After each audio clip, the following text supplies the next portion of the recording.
Le 23 décembre 2013, Bernard Stamm ramène son bateau des Açores après sa place de 4ème sur la Transat Jacques Vabre. La tempête Dirk est annoncée pour le lendemain, mais au lieu d'attendre la fin du mauvais temps, le skipper suisse a décidé de tenter sa chance. Dans la journée, le vent monte à 45 nœuds, rafale à 55. Stamm et son équipier Damien Guilloux naviguent au portant sous Tourmentin dans une mer démontée.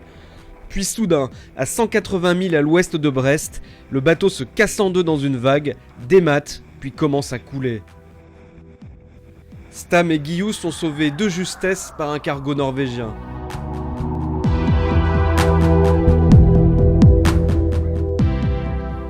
Coup de théâtre 15 jours plus tard, un avion de la Marine nationale repère une épave sur la côte nord du Finistère.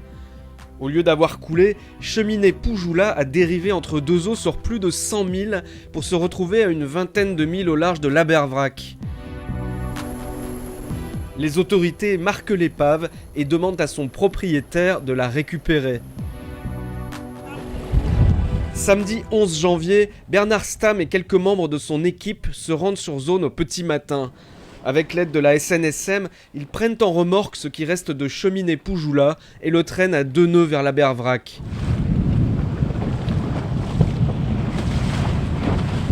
Curieusement, un morceau d'étrave est resté relié à la partie principale de la carène.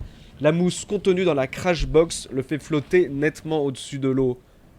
Abîmé physiquement et psychologiquement par ce naufrage qui est loin d'être le premier, le skipper suisse tente de garder la tête froide. Nous, on nous avait dit qu'il allait couler. Et après, la balise avait continué d'émettre plusieurs jours, mais elle avait une dérive rapide. Du coup, on pensait qu'elle s'était décrochée du bateau.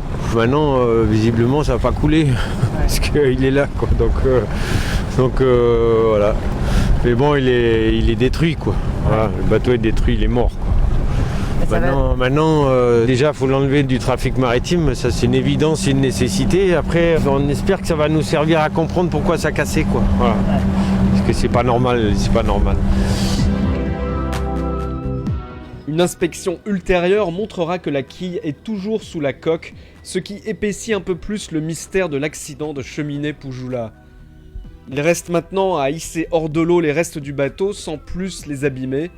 Et surtout à réunir devant les experts ses principaux concepteurs, le chantier suisse Décision et l'architecte franco-argentin Juan Cuyumjian.